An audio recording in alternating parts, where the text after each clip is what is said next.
함께 하나님 말씀 신명기 7장 9절에서 11절까지 함께 봉독하시길 원합니다. 신명기 7장 9절에서 11절까지의 말씀입니다. 우리 시간에 함께 하나님의 말씀 봉독하시도록 하겠습니다. 그런즉 너는 알라 오직 내 하나님 여호와는 하나님이시오 신실하신 하나님이시라. 그를 사랑하고 그의 계명을 지키는 자에게는 천대까지 그의 언약을 이행하시며 인애를 베푸시되 그를 미워하는 자에게는 당장에 보응하며 멸하시나니 여호와는 자기를 미워하는 자에게 지체하지 아니하시고 당장에 그에게 보응하시느니라. 그런즉 너는 오늘 내가 내게 명하는 명령과 규례와 법도를 지켜 행할지니라. 아멘. 믿음, 사랑, 율법이라는 주제로 말씀을 나누겠습니다. 여러분들은 하나님의 그 명령과 규례와 법도를 지금 지키며 살아가고 계십니까? 10점 만점에 몇 점 정도로 여러분 스스로 한번 평가를 해보시면 좋을 것 같아요. 나는 하나님의 그 말씀과 율례와 법도를 얼마나 지키고 있는지 본인 스스로가 본인에게 점수를 주신다면 몇 점 정도 주시겠습니까? 제가 중고등부 사역을 하면서 중고등부 아이들과도 함께 한번 해봤습니다. 하나님과의 관계를 10점 만점에 몇 점으로 이렇게 주면 너에게 줄 수 있겠냐 이렇게 한번 물어봤어요. 제가 이제 고등부는 또 이제 반 모임을 같이 하고 있기 때문에 이렇게 한번 물어봤는데 제가 볼 때는 참 점수가 높게 나와야 돼도 괜찮을 것 같은 우리 친구들이 상당히 자신의 점수를 낮게 주는 걸 봤습니다. 5점 이하가 참 많았고요. 어떤 친구는 교회 왔으니까 5.1로 하겠습니다. 딱 이렇게 얘기도 하고 또 대부분 2점, 3점 막 이랬던 것 같아요. 제가 볼 때는 다 8점 이상인 친구들인데 이상하게 점수를 참 낮게 이렇게 평가를 하는 걸 보고 우리 애들 참 겸손하구나 이런 생각도 했습니다. 여러분들은 혹시 하나님과의 관계, 내가 하나님의 그 율례와 법도를 얼마나 지키고 있는지 점수를 매긴다면 몇 점 정도 여러분들에게 주시겠습니까?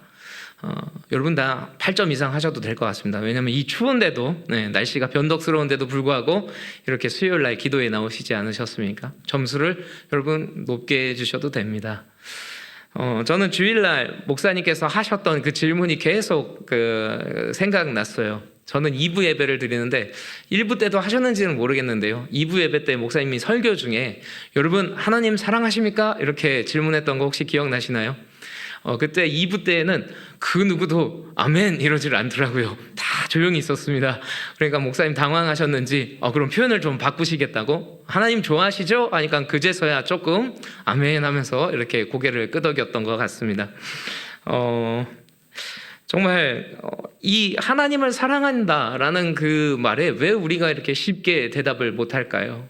그리고 하나님과 나의 관계, 그리고 중고등부 아이들이 몇 점 이랬을 때 5점 이상 나오기가 참 쉽지 않았던 그 이유는 무엇이었을까요?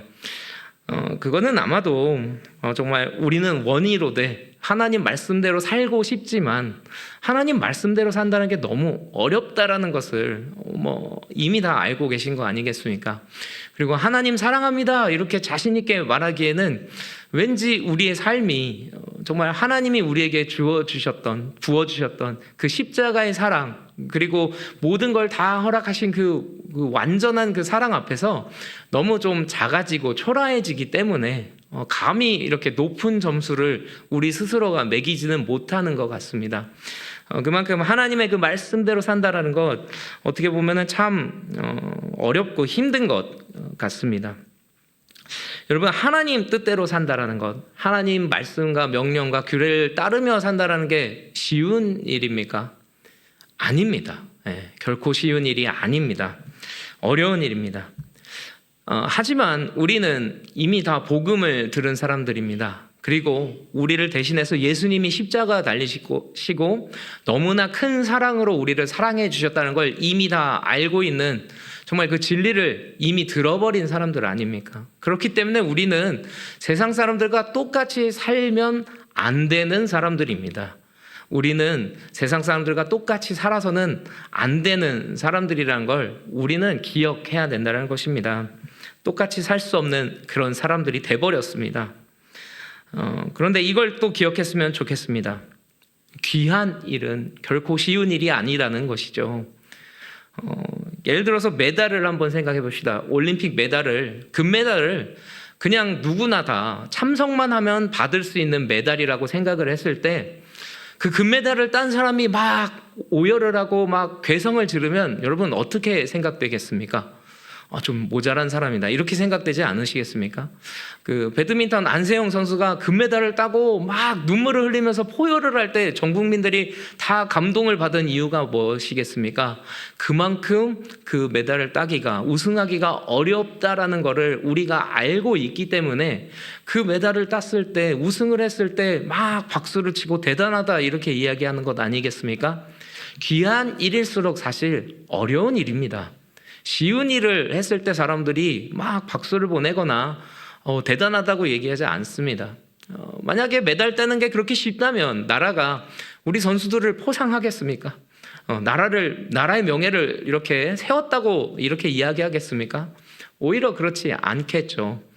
막 이렇게 큰 돈을 들여서 훈련시켜 주지도 않을 거고 또 연금을 주거나 포상하지도 않을 겁니다. 우리가 하나님의 명령과 규례와 법도를 지키고 노력하는 그 삶은 우리가 이 세상에서 이루는 그 어떤 일보다도 더 귀한 일일 것입니다. 가장 중요한 일일 것입니다. 그렇기 때문에 우리가 당연히 노력해야 되는 겁니다. 정말 금메달을 따기 위해서라도 세상에서 성공하려고 정말 열심히 노력하는 것 이상으로 우리가 하나님 말씀대로 살려는 것, 하나님이 정말 원하시는 대로 살려고 노력하는 그 노력을 결코 소홀히 해서는 안 될 것입니다. 그런데 그렇기 때문에 사실 어렵다고 느끼는 거 정상입니다. 우리가 막 우리 스스로에게 높은 점수를 못 주는 거 당연한 겁니다.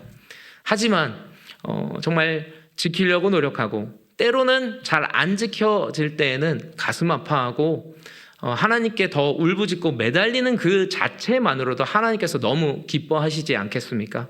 하나님께서 우리에게 그렇게 원할 때 힘 주셔서 정말 명령과 율례와 그 법도를 지키도록 허락하시지 않으시겠습니까?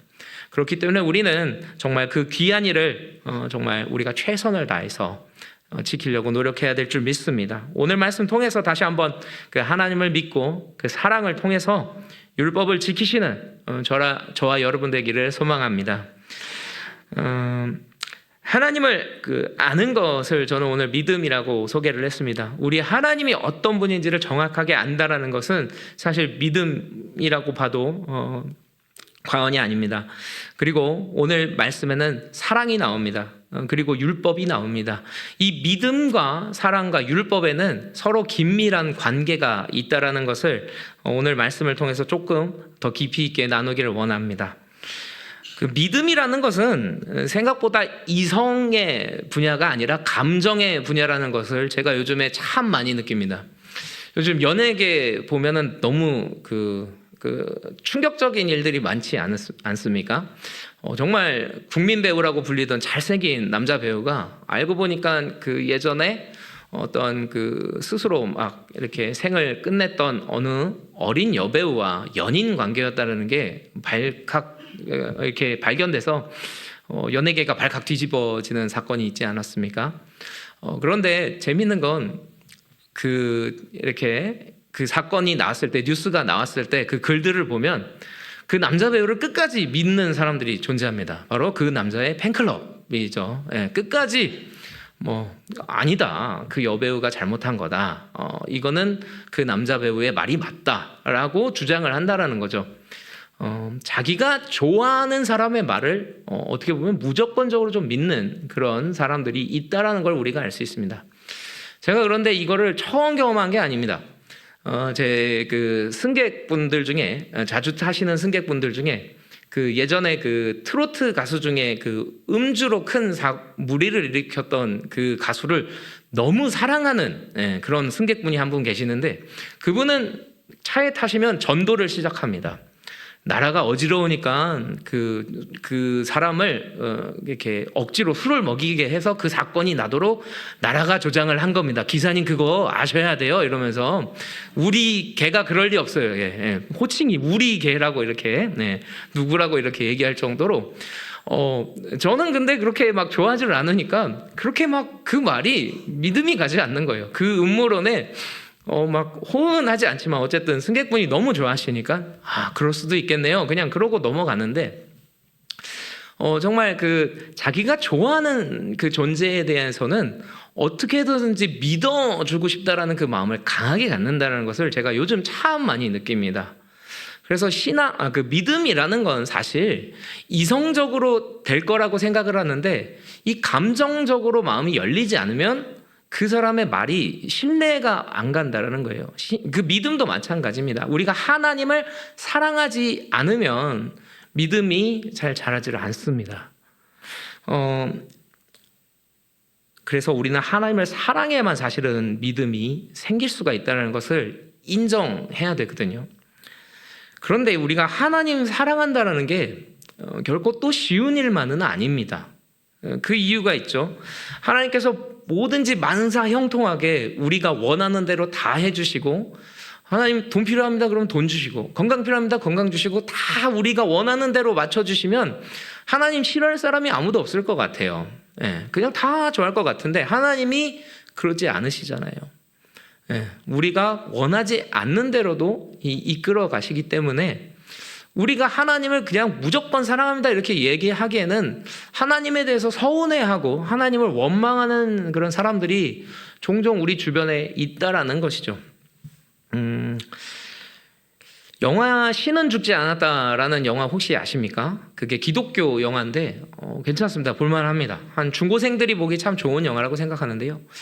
그 영화 보실 분들을 위해서 조금만 간략하게 말씀드리자면, 그게 3편까지 나왔는데 3편은 약간 논란이 있고 1, 2편은 참 볼만하다고 제가 추천을 드리는데요. 그 1편의 주제가 그 하나님을 믿지 않는 교수님에게 하나님을 믿는 학생이 그 하나님이 살아있냐 죽었냐를 가지고 수업 시간에 이렇게 논쟁을 하는 그런 내용입니다. 그런데 보실 분들은 잠깐 귀를 닫으시고요.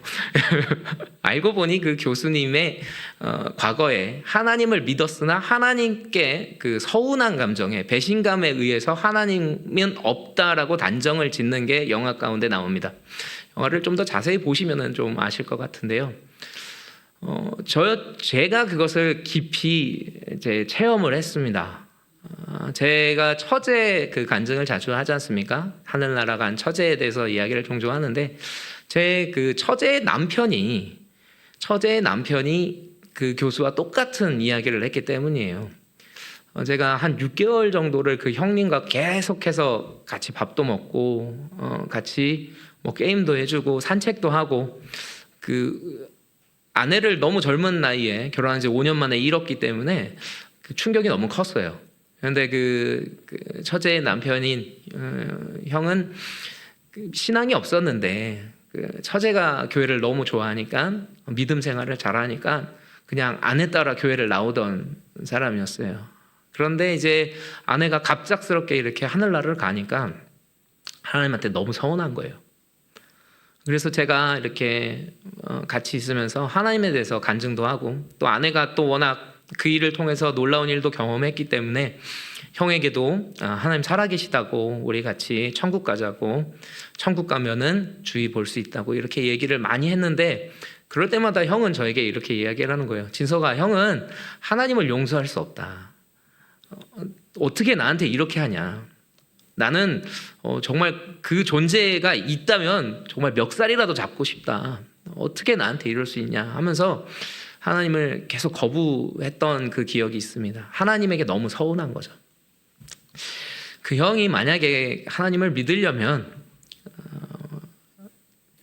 그 형보다도 그 처제를 하나님이 더 사랑했다는 것과 그 형을 처제보다도 하나님이 더 사랑한다는 걸 형이 깨달아야만 하나님을 믿을 수 있을 것 같다는 생각이 들어요. 그래서 저희 가정의 기도 제목입니다. 여러분도 혹시 생각나신다면 기도를 부탁드립니다. 정말 하나님에 대한 그 사랑이 회복되지 않으면 믿음이라는 건 들어갈 수가 없는 것 같습니다. 그런데 오늘 말씀의 10절에 보면 조금 우리가 의아하게 생각되는 부분이 있어요. 10절 한번 다시 읽어볼까요? 그를 미워하는 자에게는 당장에 보응하여 멸하시나니 여호와는 자기를 미워하는 자에게 지체하지 아니하시고 당장에 그에게 보응하시느니라. 여러분, 이 말씀 혹시 믿어지십니까? 당장에 하나님께서 보응을 하신다는데, 하나님 안 믿고 하나님 미워해도 이 세상 사는데 그냥 똑같이 우리가 살고 있다고 생각되지 않으십니까? 오히려 좀 잘 사는 것처럼 보이지도 않으십니까? 아까 그 영화 이야기를 한 이유가 있습니다. 제가 중고등부 맡으면서 그 똑같은 일을 경험했기 때문입니다. 최근에 우리 중고등부가 이제 학년들이 다 올라갔잖아요. 그래서 새 학기가 돼서 아이들에게 학교는 좀 어떠냐고 물어봅니다. 고3인 남자아이가 이런 이야기를 하더라고요. 다 좋은데 생물 선생님이 마음에 안 들어요. 이러더라고요. 생물 선생님이 왜 무슨 일을 했길래 이렇게 되물었더니, 시작하자마자, 생물 시간이 시작되자마자 야, 여기 중에서 창조론 믿는 애들 손 들어봐, 이렇게 얘기를 했다는 거예요. 그런데 감사하게도 우리 교회 다니는 친구가 손을 든 것 같아요. 그랬더니 학생들 보는 앞에서 아직도 이런 무식한 애가 있다라는 식으로 이렇게 모욕감을 줬다라는 거예요. 그래서 저는 되게 자랑스럽습니다.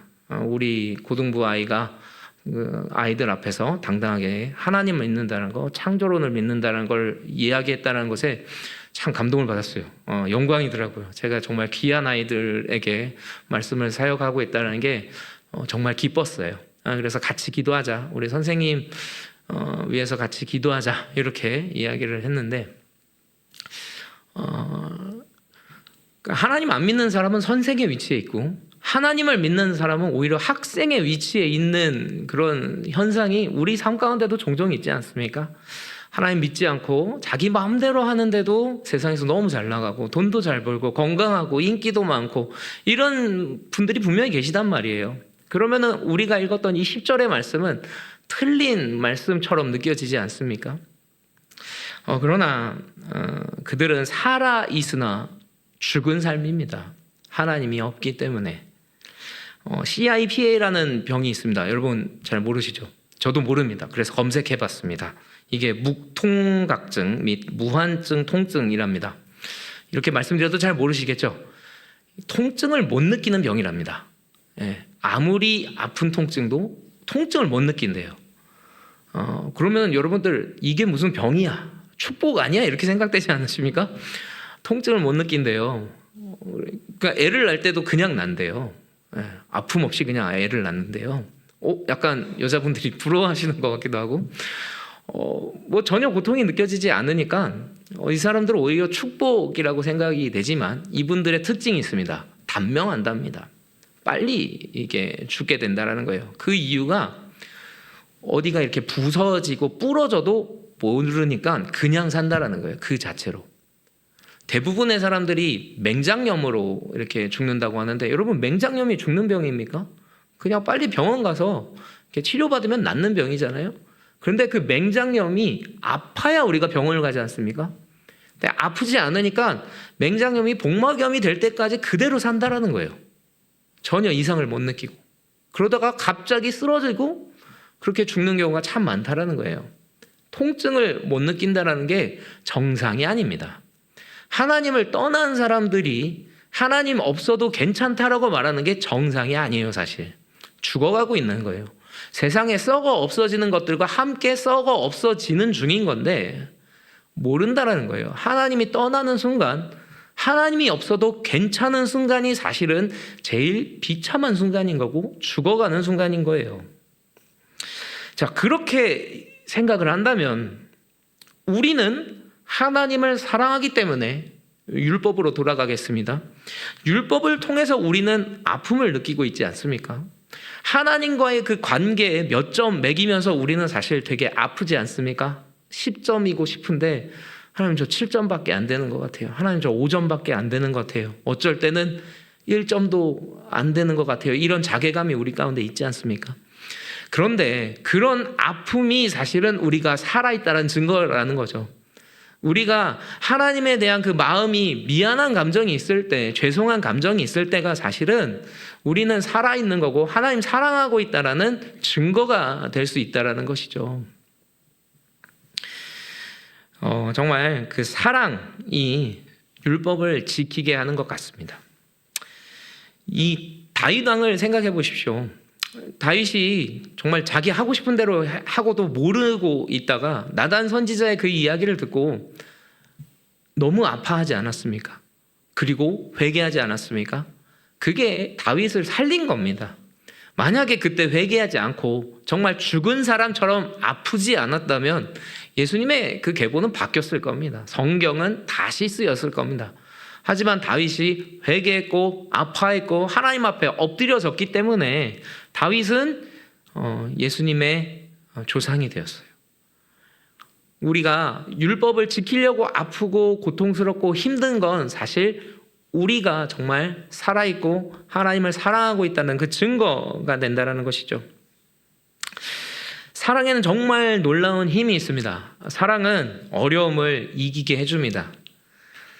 제가 모시고 있는 단골 손님 한 분의 이야기를 좀 들려드리겠습니다. 아까 그분 아닙니다. 네, 그분은 여자분이었고요. 이분은 남자분인데요. 이분은 다리가 한쪽 없으세요. 무릎 아래부터, 그 왼쪽 무릎 아래부터가 다리가 없으세요. 그래서 의족을 끼고 계시거든요. 제가 이렇게 타시는 분들의 그 어디가 안 좋으신지를 잘 모르는데 이분은 꼭 그 승합차를 탈 때에도 승용차를 탈 때에도 다리 한쪽을 저희들이 들어드려야만 차를 탈 수가 있어요. 왜냐하면 그쪽 부분이 없기 때문에 이거를 이렇게 꺾어서 넣지를 못해요. 그 부분이 다 없는 상태이시기 때문에. 그래서 이분을 모실 때 제가 해드릴 수 있는 가장 좋은 그 배려는 골목집이시거든요. 골목집까지 후진으로 좀 들어가서 한 걸음이라도 좀 덜 걷게 해드리는 게 제가 해드릴 수 있는 가장 큰 친절이에요. 그래서 화요일 날이었습니다. 제가 어제죠. 이렇게 평소보다 좀 빨리 기다리시면은 아무래도 죄송하니까 조금 빨리 가서 후진해서 이렇게 기다리고 있었어요. 그랬더니 그분이 나오셨어요. 나오셔서 이렇게 타셨는데 이상하게 그날은 그 사모님이 같이 나오셔서 저한테 너무 고맙다고 막 그러시는 거예요. 그래서 평소에 하듯이 했는데 너무 고맙다고 하시니까 제가 오히려 좀 쑥스럽다고요. 아닙니다. 제가 하는 일인데요. 잘 모셔다 드리겠습니다 하고 그분과 같이 출발했어요. 그런데 그분이 가시는 데는 딱 두 군데거든요. 이분이 그 성당을 다니세요. 성당을 다니시고 한 군데는 이제 재활센터를 가세요. 근데 그날은 화요일은 항상 아침 미사를 드리러 그 성당을 가시는 날이었어요. 그런데 그 사모님이 너무 친절하게 하셨던 게 약간 걸려서 사모님이 되게 애틋하시네요 이렇게 한마디를 던졌는데 그때 그분이 이런 이야기를 해주셨어요. 사실은 주일날 마라톤이 있었어요. 저도 교회 올 때 고생 좀 했거든요. 꼭 마라톤이 왜 이렇게 자주 있는지 모르겠는데 왕십리부터 잠실까지 마라톤을 했어요. 그래갖고 제가 사는 그 성수동을 완전히 다 이렇게 막았거든요. 그래서 제가 타는 버스도 우회를 하고 그랬던 기억이 있는데 이분이 아침 미사를 가려고 했는데 마라톤이 있으니까 그 어떤 대중교통이나 택시도 이분을 성당까지 모실 수가 없는 거예요. 물론 그렇게 먼 거리는 아니에요. 한 1km 정도 되는데 그래도 직선 코스가 없으니까 걸어서 가면은 성인이 걸어도 한 20분 정도는 온전한 사람이 걸어도 한 20분이 걸리는 거리인데 이분이 그 한쪽 다리를 가지고 지팡이를 짚고 성당을 가신 거예요. 그날 비가 왔어요. 그분은 손도 한쪽이 마비가 되셔서 우산을 쓸 수가 없어요. 왜냐하면 지팡이를 집어야 되기 때문에. 그래서 비를 맞으면서 한쪽 다리로 성당에 가서 미사를 보신 거예요. 그리고 다시 걸어서 집으로 오셨다라는 거예요. 그런데도 화요일 날 또 제 차를 타고 아침 미사를 보러 가시는 거예요. 그러니까 그 아내분이 마음이 어떠했을까요? 그렇게 비가 오는 가운데도 비를 맞으면서 그 불편한 한쪽 다리로 미사를 받고 그리고 나서 화요일에도 그 몸을 끌고 다시 또 성당을 가는 그 남편을 보면서 마음이 뭉클하셨던 거예요. 그분이 하나님을 너무 사랑하니까, 그 미사를 보는 걸 너무 사랑하니까 마라톤이 있어도 그분 아마 1시간도 넘게 걸으셨을 거예요. 그 걸음이면. 그런데도 그 성당을 안 갈 수가 없는 거예요. 그분은 예배를 너무 사모하니까. 사랑은 이렇게 위대한 일을 하게 만듭니다. 어려움이 있고 힘듦이 있어도 사랑은 그걸 오히려 넘어가게 만든다는 것이에요. 오늘 본문은 그를 사랑하고 그의 계명을 지키는 자에게 1000대까지 그의 언약을 이행하시며 인애를 베푸신다고 약속하십니다. 이 1000대가 무엇일까를 고민해 봤어요. 우리는 끼케야 3대를 봅니다. 우리의 자녀, 우리의 자녀의 자녀. 물론 장수하시는 분은 손자, 손녀의 자녀까지도 볼 수 있겠죠. 끼케야 한 4대를 보는 건데요. 1000대는 얼마나 길겠습니까? 영원을 의미하는 거죠. 우리가 하나님을 사랑했던 거, 하나님 위해서 참았던 거, 힘들었지만 율법을 지키려고 노력했던 것을 하나님께서 얼마나 기억을 하시냐면 영원히 기억하신다는 거예요. 그리고 영원히 기억하는 것을 떠나서 계속해서 그 축복이 다음 세대까지도 이어가게 하신다고 우리에게 약속하시는 겁니다. 우리가 그 증인들이에요. 우리 윗세대가 정말 많은 희생을 치렀기 때문에 우리가 이렇게 편하게 예배하고 있는 건 아닙니까? 정말 목숨을 들여서 하나님을 예배했던 분들의 그 신앙이 오늘날까지 이어진 게 이 결과 아니겠습니까? 여러분들 하나님 말씀대로 사는 게 억울하다고 생각하지 마십시오. 하나님이 다 기억하세요. 언제까지요? 영원히. 하나님이 어떤 분인지 우리가 기억을 해야 됩니다. 우리가 세상 살면서 하나님 말씀대로 살려고 하다가 막 너무 힘들 때에는 그분이 누군지를 기억하면 우리가 힘든 게 정말 덜어지는 걸 느낍니다. 그분이 누구시죠? 네, 하나님 여호와는 하나님이시요 신실하신 하나님이시라. 스스로 존재하실 수 있는 분이시면서 그분이 전능하신데 신실하시대요. 세상에 믿을 사람 없지만 하나님은 우리가 믿을 수 있어요. 그분이 약속을 지키는 분이에요. 뭐라고 약속을 하셨죠? 영원히 기억할 거야. 너의 그 고통, 너의 그 희생, 너의 그 헌신, 너의 그 사랑 영원히 기억할 거야. 우리가 살다가 이렇게 문득 과거에 어떤 일을 했는데 그거 너무 잘했다라고 생각되는 일 한두 개쯤 있지 않으십니까? 나 그 대학 가길 너무 잘했어. 그 대학을 가서 내 인생이 이렇게 아름다워졌어. 내 아내랑 결혼하길 잘했어. 내 남편이랑 결혼하길 잘했어. 그래서 내 삶이 너무 행복했어. 다 그러실 줄 믿습니다.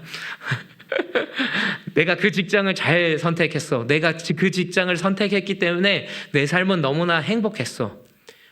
내가 그때 정말 나쁜 길로 갈 수 있었는데 그거를 끊어냈어. 나 그래서 지금 너무 행복해. 이런 그 감정이 있을 때 나는 그 과거에 너무 잘했다. 이런 생각 들지 않으십니까?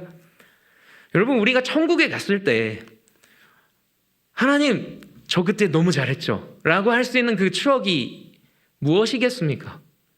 아무리 힘들고 어려워도 내가 하나님의 그 율법대로 살려고 몸부림쳤을 때, 혹여나 지키지 못했을 땐 눈물로 회개하며 하나님 제가 이거밖에 안 돼요. 저는 하나님이 필요합니다.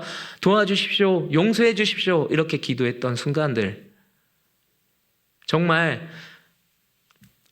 그 순간들을 여러분 천국에서 후회하시겠습니까? 아니죠. 너무 잘했다. 나 그때 하나님 말씀대로 살길 너무 잘했다. 나 그 순간에 하나님 때문에 참기 잘했다. 내가 그 순간에 하나님 바라보면서 아무리 비가 오고 마라톤이 있어도 걸어서라도 예배 자리에 있었던 것 너무 잘했다. 이렇게 생각하지 않으시겠습니까? 하나님 뜻대로 살려고 몸부림치며 살 때 그분이 기억하실 것입니다. 그분께서 1000대 즉 영원까지 언약을 이행하실 것입니다. 인애를 베푸실 것입니다. 이 믿음으로 하나님을 믿으며 살기 때문에 겪는 아픔과 슬픔은 위로를 넘어서, 위로의 차원을 넘어서 기쁨으로 바뀌게 될 줄 믿습니다. 이 믿음과 사랑으로 주님의 율법을 지키기를 살아가기로 결단하는 저와 여러분 되기를 주님의 이름으로 소망합니다. 우리 시간에 같이 기도했으면 좋겠습니다.